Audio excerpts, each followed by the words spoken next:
On m'a souvent demandé c'est quoi mon endroit préféré depuis que je voyage. J'ai toujours eu un petit peu de mal à répondre à cette question. Mais en y réfléchissant, il y a quand même un endroit qui se démarque de tous les autres et c'est Jeju-do, l'île au sud de la Corée du Sud. Je vais te montrer dans cette vidéo pourquoi c'est aussi bien et je suis sûr à 100% que quand tu auras fini de la voir, tu auras envie d'y aller. J'ai déjà dû aller une dizaine de fois à Jeju-do et en fait il y a plusieurs façons de faire l'île. Tu peux la faire ou en mode aventure, tu prends ton sac à dos et t'y vas, tu marches, tu sais pas où tu vas dormir, tu sais pas ce que tu vas faire la journée, juste t'y vas en mode aventure. T'as aussi la version en couple, en amoureux, où là ça va plutôt être du style mode confort, régalade, ça va passer par des cafés, des restaurants, des jolis spots photos. Et une troisième façon, la façon découverte entre amis en mode exploration. Et ça c'est le voyage que je viens de terminer la semaine dernière avec l'ami Jules en Asie. La première fois que j'y suis allé c'était avec Crick en mode aventure totale. Et ça je l'ai souvent dit quand même, mais ça reste un de mes meilleurs souvenirs de voyage depuis que j'ai commencé les vidéos. En fait la première fois qu'on passera en Corée du Sud en 2013, sur une carte papier du pays, va y avoir en tout petit représenté en bas de la carte l'île de Jeju-do. Et je vois que sur cette carte de Jeju-do, il y a des étapes qui sont représentées comme ça tout autour de l'île.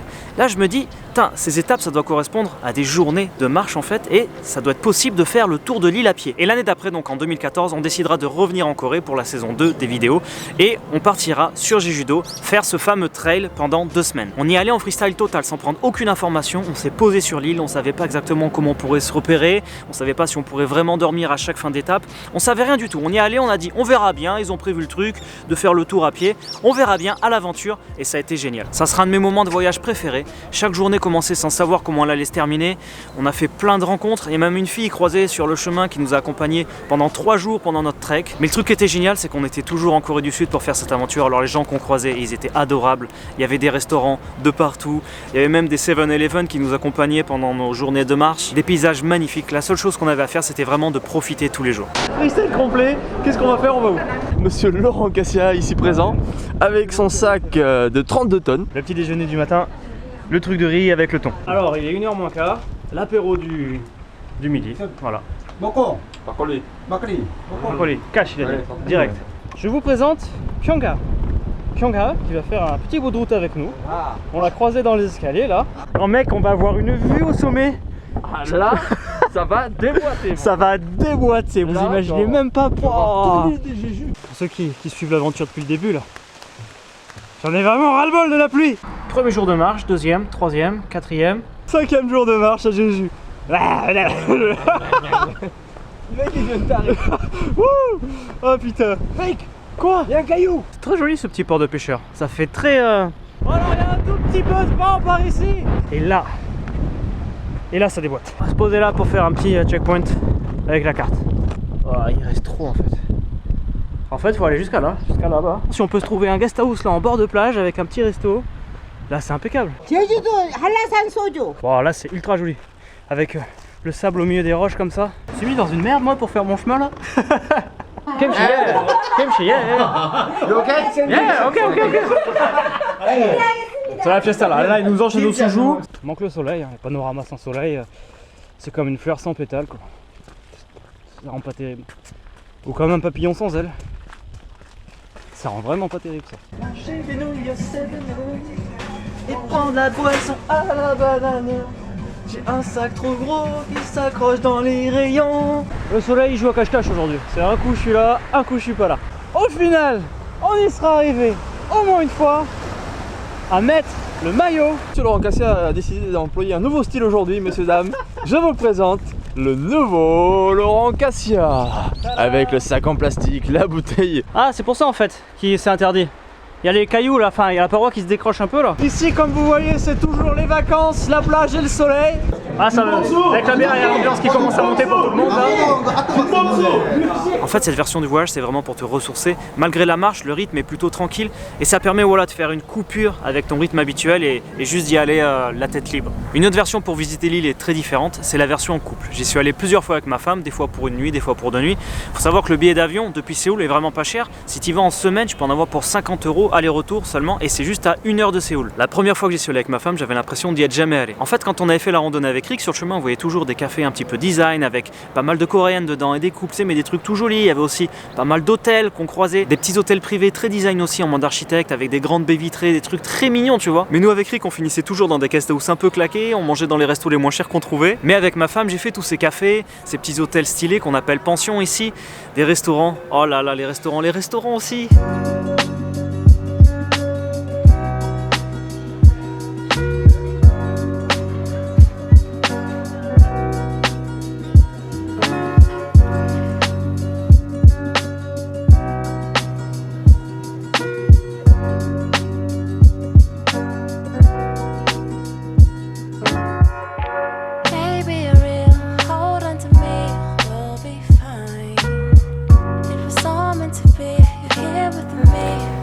Qu'est-ce qu'on mange bien? Qu'est-ce qu'on mange bien sur Jeju-do? Et bien sûr là on avait une voiture, on peut louer facilement une voiture à Jeju-do. Dès que tu arrives à l'aéroport, il y a plein de tours de la voiture, ça coûte pas très cher, c'est environ 40 € par jour et il te suffit juste d'avoir le permis international et ton permis français. Et j'ai failli oublier, très important dans le voyage en couple, le spot pour faire les photos.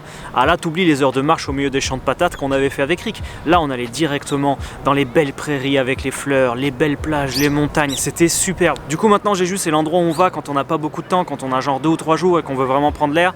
Là direction Jeju et là on est sûr que voilà, ça va être royal. Et la dernière façon de visiter l'île c'est de faire un peu un mix des deux, le mode aventure et le mode couple. Je reviens tout juste d'un voyage de 6 jours avec l'ami Jules en Asie et on s'est régalé. On a loué un scooter pour notre trip et ça c'était royal. Je l'avais jamais fait comme ça, je suis très content d'avoir pu tester ça.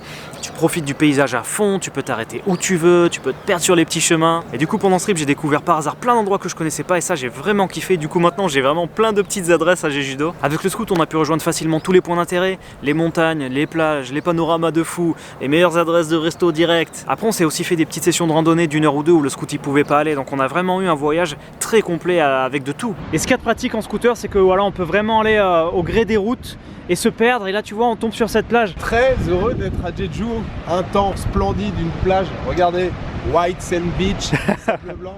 Et regarde-moi l'eau de Jeju un peu comme elle est belle, transparente mais regarde comme elle est claire. On arrive sur un bord de mer animé, des restaurants, des bars, des cafés et une jolie plage de sable blanc. Un indispensable à Jeju-do, le cratère de Jeju-do, le cratère Ichulbong. On redescend après avoir vu le coucher de soleil là-haut là, et la redescente elle est superbe.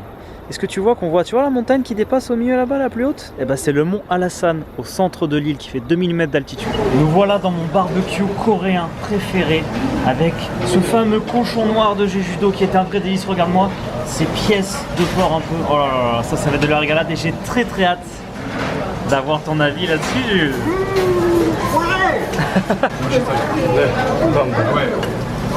Attends de beauté. T'as vu, c'est pas ouf? Ouais, c'est bon. Non, je suis très content parce que là, je découvre un ensemble de montagnes là, que je connaissais pas du tout. Le scooter, ça nous a permis de nous perdre en passant par des petits chemins, des petites routes au bord des champs. Et là, on arrive sur une ligne de montagne. On va pouvoir monter sur la crête. C'est très joli. Au milieu de ces petites... c'est pas des roseaux, au milieu de ces petites plantes blanches qui bougent avec le vent. Alors ici, si t'as pas le café pour les spots photos, regarde-moi comme c'est magnifique, mais wow.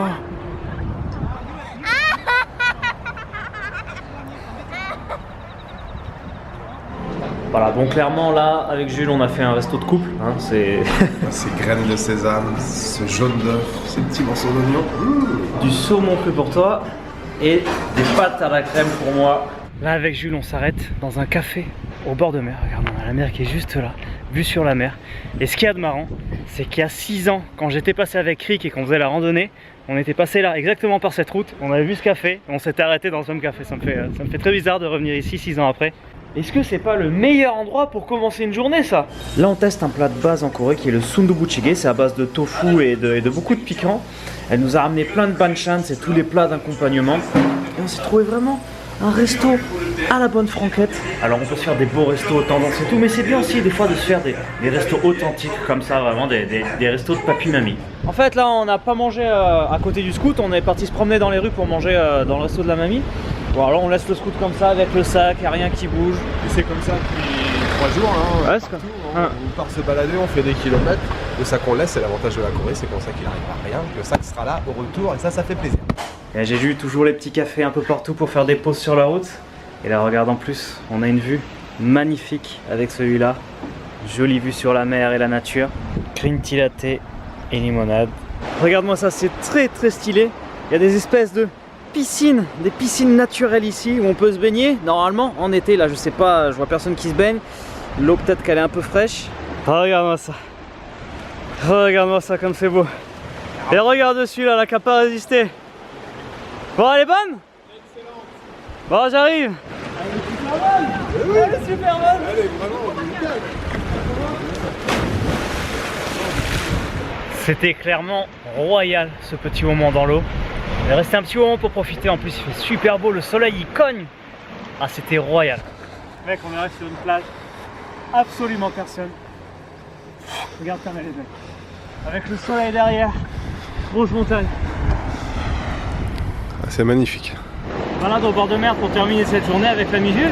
Et là on va arriver sur un décor, tu vas voir, très spécial, un peu style canyon.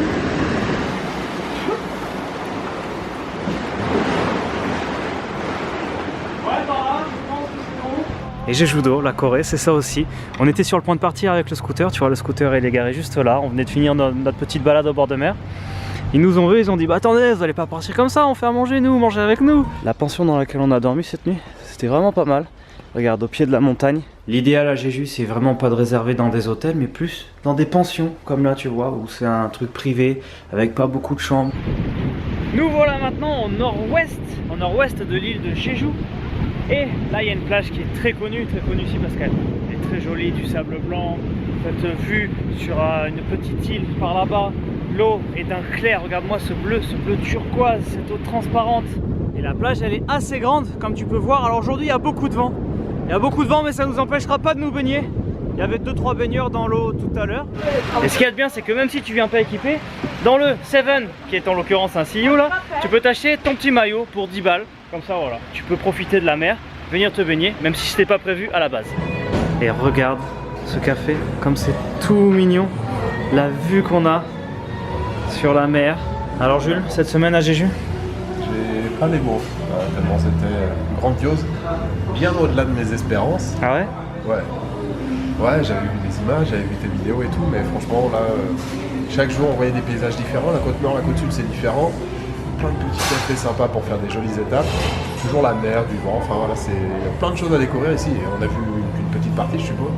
Donc oui, il y aura encore de nombreux voyages à Jeju, c'est sûr. Alors dis-moi, est-ce que sincèrement ça t'a pas donné envie de venir cette vidéo? Et dis-moi quelle version des trois tu préférais faire toi? La version aventure, la version couple ou le petit mix des deux? Et rien à voir avec cette vidéo, mais je te retrouve dans moins d'un mois maintenant pour la nouvelle saison sur la chaîne. J'en ai pas beaucoup parlé, mais voilà, nouvelle saison dans moins d'un mois, ça commencera mi-novembre avec l'ami Jules en Asie. En plus, on va faire une saison de folie, j'ai très hâte d'y être. Mais avant ça, il va y avoir d'autres vidéos sur la chaîne, alors je te retrouve la semaine prochaine pour une nouvelle vidéo. Abonne-toi si t'es pas encore abonné et je te dis hasta la vista. Et au fait, est-ce que ce cadre là ça t'a plu pour la vidéo ou c'est mieux de le faire à la maison, petite ambiance lumière et tout, ou alors c'est mieux dehors comme ça? Moi j'aime bien dehors comme ça. Plus là il fait encore beau ici. Voilà, tu peux me dire ce que t'en as pensé.